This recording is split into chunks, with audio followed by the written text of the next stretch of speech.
My name's Allison Lynn, and I'm a recent graduate, and I am 1 in 5.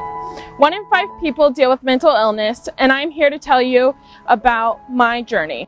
So my mental health journey started about 7 or 8 years ago when I lost my best friend Dalton to suicide. During that time, I was a freshman in high school. I really was struggling to know what was going on in life within myself, but also losing a friend to suicide brings even more questions to everything going on. Growing up with military parents, it was a little difficult to know what was quote-unquote acceptable for dealing with mental illness.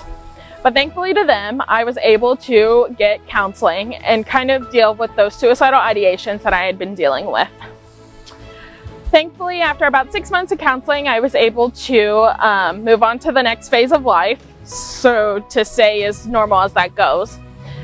And I went to college, and during my first year of college, I determined I really didn't know what I was doing.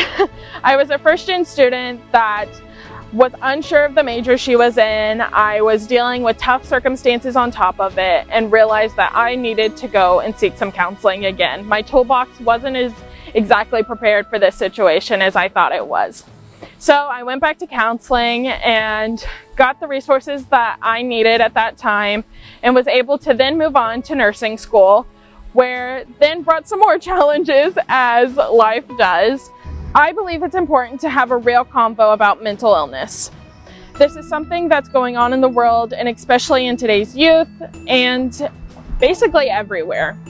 So what do we do about starting a real conversation? We talk about hope, we talk about resources, and we talk about all of the ways that you and I have maybe dealt with the same situation. A recent quote by Dr. Adam Hill taught me that his own pain and suffering helped him know where community belonged.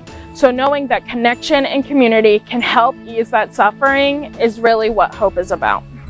All in all, I am 1 in 5. I hope that whether you are the 1 in 5 or you're the one supporting the 1 in 5, that you know how important you are in your story. I hope that you one day find your story, and I hope that this brings you hope.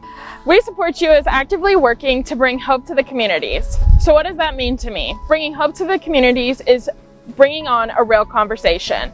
So asking how somebody's doing, asking and bringing on the conversation about if someone is considering suicide, and having those active resources.